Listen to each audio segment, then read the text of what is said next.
Good morning, ladies and gentlemen. Eddie Marcus out here again.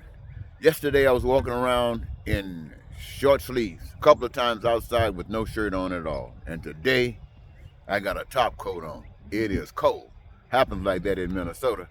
Ladies and gentlemen, I am constantly still thinking about what can I do today to make sure that tomorrow or tonight or after you've heard my message that your life will be better.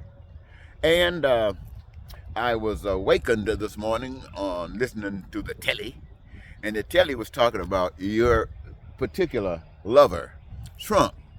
And they were talking about the kind of character this gentleman is and what he has represented ever since they've been keeping records on him. And they don't show anything good. However, they don't say too much about when they were happening early as a complaint. He was hailed as a hero, a movie star, possibly a candidate for president of the United States, and he was constantly conning the nation that the business initiatives that he were involved in all along. And he was so ambitious he couldn't stop while he had the chicken by the neck, and now he's the chicken with his neck in someone else's hand. That was at a time when they had prepared another right after him, a younger one, to come right along.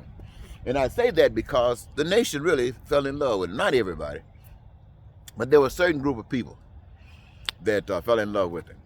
And so now they got another younger one who's conjuring up the same kinds of things that this guy's talking about, just trying to be a little dirtier.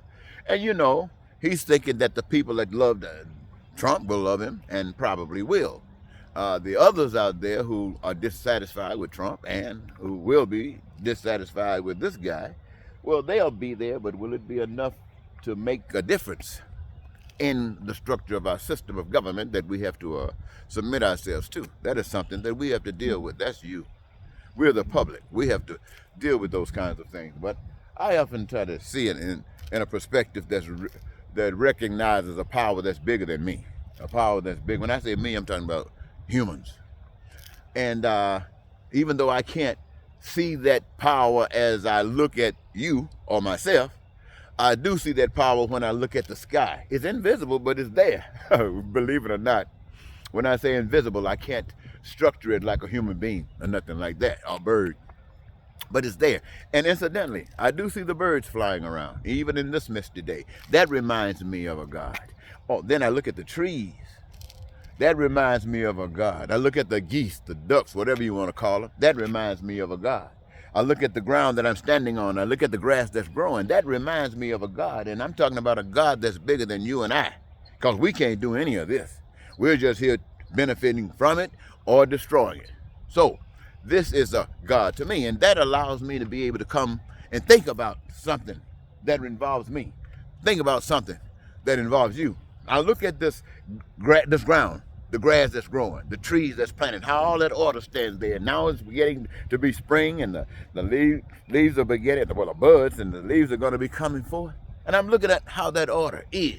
And then my mind takes me right back to us. And what do I see? Pain and suffering.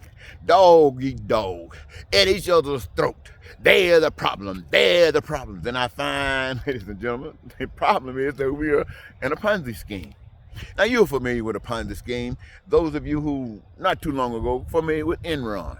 Enron, they tell me it's one of the biggest Ponzi schemes, but it is nothing compared to the Ponzi scheme of the human race.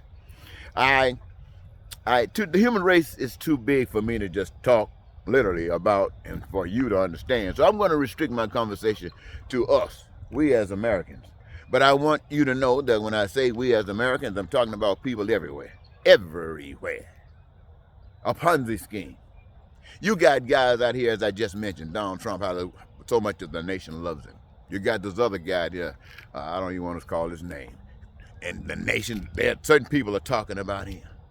But the things of life, the things that would benefit you, are not being talked about. And let me back that up a little bit. Not talked about by the Republican Party.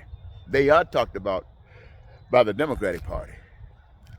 The Democratic Party wants you to know that they got a bigger heart than the Republican Party. They want you to know that the Republican Party want to take away rights, and the Democrats will try to maintain your rights. And if you lose some, bring them back at a later date. Only just hang around long enough and you'll lose them again. And you'll have somebody fighting for them again.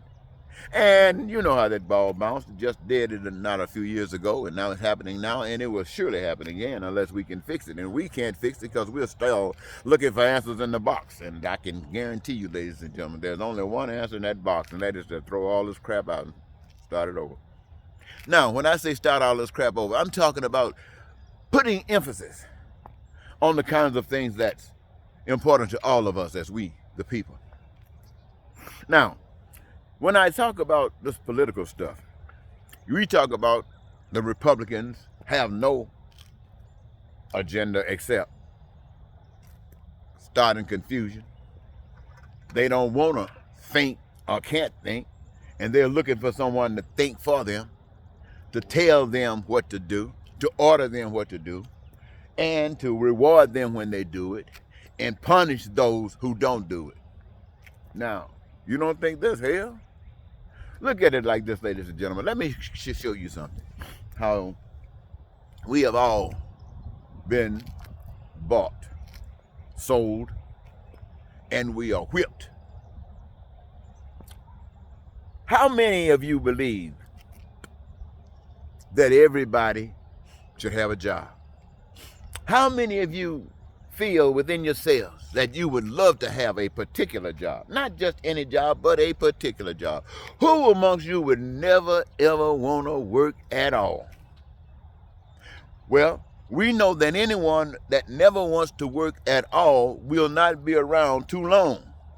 They will become a part of the dirt that serves as fertilizer to grow up some grass, because that grass has some purpose, and that's to be beautiful and do other things, help the air and stuff like that. But just come in here. So no, everybody that's on the planet Earth, even if they don't know it, want to do something.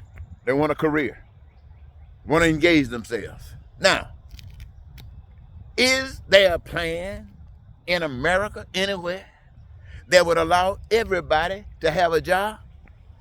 I'm asking you now, ladies and gentlemen. I'm talking to the Republicans, white and black, and I'm talking to the Democrats, white and black. I'm talking to the good folks, and I'm talking to the evil folks. Is there any amongst you that would not like to engage yourself? Well, okay, we got that. Everybody believes and want to have a career because, it gives them perhaps their greatest joy, gives them purpose. Now, I say to you this God plan allows every last one of you to have a job. God's plan allows it. It's prepared for it. It's set up for it. It ain't nothing got to work out. It's designed to happen. God's plan. And now, nope, the Republicans, Democrats, black or white, and ain't no female gonna be able to do any different, can come up with a plan that can put everybody to work. Or they would have. Somebody would have mentioned it. Now let me ask you this. If you got a job, listen to me, America. If you got a job,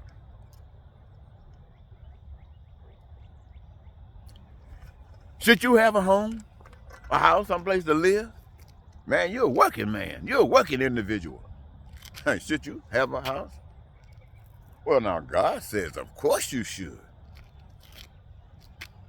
But the system is designed that is not necessarily so. Why? Because a house costs money, according to the system of man. You got to have some money. But not with God. God has made it possible for all these houses to be built by the people, by us brothers and sisters. These things are made for us. What's with the money? That's part of the Ponzi scheme, you see. Somebody ripping you off. You say, well, who's the one that's doing the ripping? Well, I asked you this. We're really, truly all engaged in the ripping. It couldn't be done unless we all participated. But the one that's got the money, that's the one that's running this show. And those who are rewarded greatly, depending upon the role that they play, But one thing about it, that Ponzi scheme rips you all up from the bottom, get everything you possibly get. And down at the bottom, that's the pain and the suffering. The evidence of the scam. Okay, now, if you got a job, should you have to be hungry, suffer for food? After the power that's made it possible for all the food that exists, all the food that exists on the face of the earth, ladies and gentlemen, it exists by the power that we can't see. All the money that's involved in that food has nothing really to do with that food. That money was the part of the scam. Healthcare, education, that is designed for the purpose for what it is used for by the master. And should it cost you anything? Of course not. Why? Because it is designed that you can have it. People come here with the gift of God so that they can teach you what you don't know. But no, the Ponzi scheme said, I got to find a way to rip you off. You can't get that. Because we set up a system, you can't get it unless you got money. Now, all of a sudden, they're designing what you should be doing. You're not doing what? Is that my car? You're not doing what God has designed for you to do. You're doing what others are telling you to do to get a certain amount of money, so the house, so the foods you can have, so you can go there. All that stuff, ladies and gentlemen, it's plain and simple to me. I don't know why you can't see it. Yes, I do. Because you've been focusing on the system. You've been focusing on what they've been teaching you in the education system. They've been, indoctrinating you. They're talking about indoctrinating you about blackness. You've been indoctrinated your whole life, but not to life, away from life. For we are not living, we're existing. We're all slaves. Are you free? Can you do what you want to do? Can you get up right now and decide to go to Mississippi? Can you go to your sick people or someplace else? Can you go visit them? Can you go to a funeral? Can you just get up and say, I'm going to take a flight. I'm going here, I'm going there. Can you do that? If you can't, then you're a slave. Now, I can't do that. The only thing I can do is sit out here and raise hell so you can see the hell and point you to a power that you can't see because you're dead and you won't allow that power to live. But that power is real. Just like the sky, just like the trees, just like the grass, just like the ground, just like you and I. I think I'll leave it right there, ladies and gentlemen, because of my ride. This should be back. They had to go to Target and pick up some stuff. So I want you to know that it is because God loves you and that God lives in me that allows me to stand up here and keep talking to you for 40 years. You act like you can't stand me, but I do it because God loves you. And God, I want you to see. Goodbye.